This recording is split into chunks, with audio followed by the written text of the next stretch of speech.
Hello everyone, ನಮಸ್ಕಾರ. Welcome to MJ's view channel. Actually ನಾವು ತಮಿಳ್ನಾಡು ಕಡೆಗೆ ಹೊರಟಿದ್ವಿ. ಸೇಲಂ ಕಡೆ ರೂಟಲ್ಲಿ ಹೋಗ್ತಾ ಇರಬೇಕಾದ್ರೆ ನಮ್ಮ ಕಣ್ಣಿಗೆ ಬಿದ್ದಿದ್ದು ಈ ದೇವಸ್ಥಾನ. ನಮ್ಮೂರಲ್ಲೆಲ್ಲ ಕಾವಲ್ ದೇವರಾಗಿ ಮಾರಮ್ಮನ ಇಟ್ಟಿರ್ತಾರೆ. ಆದರೆ ತಮಿಳ್ನಾಡಲ್ಲಿ ಪ್ರತಿಯೊಂದು ಊರಲ್ಲೂ ಕರುಪಸ್ವಾಮಿ ಅಥವಾ ಅಯ್ಯನಾರ್ ಅಂತ ಹೇಳಿ ಈ ಥರ ತುಂಬ ಹೆಸರಲ್ಲಿ ದೇವರಿರ್ತಾರೆ. ಆ ಥರ ಪ್ರತಿಯೊಂದು ಊರಲ್ಲೂ ವಿತೌಟ್ ಮಿಸ್ ದೇವಸ್ಥಾನ ಇಟ್ಟೇ ಇರ್ತಾರೆ. ನಮ್ಮ ಕಣ್ಣಿಗೆ ಬಿದ್ದಿದ್ದು ಈ ದೇವಸ್ಥಾನ.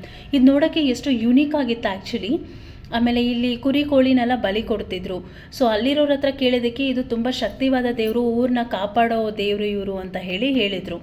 ಸೊ ತುಂಬ ಜನ ಅಲ್ಲಿ ಬಂದು ಬೇಡ್ಕೊತಾ ಇದ್ರು, ಅವರ ಹರಕೆಗಳೆಲ್ಲ ತೀರಿಸ್ಕೊತಾ ಇದ್ರು. ಇಲ್ಲಿ ನೋಡಿ ಎಷ್ಟು ಹಾವಡಿಗ ಜೊತೆ ಒಂದು ಸ್ಟ್ಯಾಚು ಇಟ್ಟಿದ್ದಾರೆ.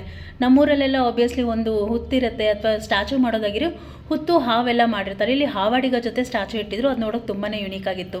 ಸೊ ನಾನು ನೋಡಿದ್ದು ನಮ್ಮ ಸಬ್ಸ್ಕ್ರೈಬರು ನೋಡಲಿ ಅಂತ ಒಂದು ವಿಡಿಯೋ ನಿಮಗೋಸ್ಕರ ಮಾಡಿದೆ. ನಾವು ಹೋಗೋ ದಾರಿಗೆ ಏನೂ ಅಡಚಣೆ ಬರಬಾರ್ದು ಅಂತ ಹೇಳಿ ದೇವರಿಗೆ ಒಂದು ನಮಸ್ಕಾರ ಮಾಡಿಕೊಂಡು ನಾವು ಹೋಗೋ ಡೆಸ್ಟಿನೇಷನ್ಗೆ ಹೊರಟ್ವಿ. ಸೊ ನನ್ನ ವಿಡಿಯೋ ಇಷ್ಟ ಆಯಿತು ಅಂತಂದರೆ ದಯವಿಟ್ಟು ಲೈಕು ಕಮೆಂಟ್ಸು ಮಾಡಿ ನಿಮ್ಮ ಫ್ರೆಂಡ್ಸ್ ಆ್ಯಂಡ್ ಫ್ಯಾಮಿಲಿಗೆ ಶೇರ್ ಮಾಡಿ. ನೀವು ಮಾಡೋ 1 ಲೈಕ್ 1 ಕಮೆಂಟ್ ನನಗೆ ಬಿಗ್ ಮೋಟಿವೇಟ್ ಆಗುತ್ತೆ ನೆಕ್ಸ್ಟ್ ವಿಡಿಯೋ ಮಾಡೋಕ್ಕೆ. ಸೊ ನೀವು ಕೊಡೋ ಸಪೋರ್ಟೇ ನನಗೆ ಮೋಟಿವೇಶನ್. ನೆಕ್ಸ್ಟ್ ವಿಡಿಯೋದಲ್ಲಿ ಮೀಟ್ ಮಾಡೋಣ. ಬಾಯ್.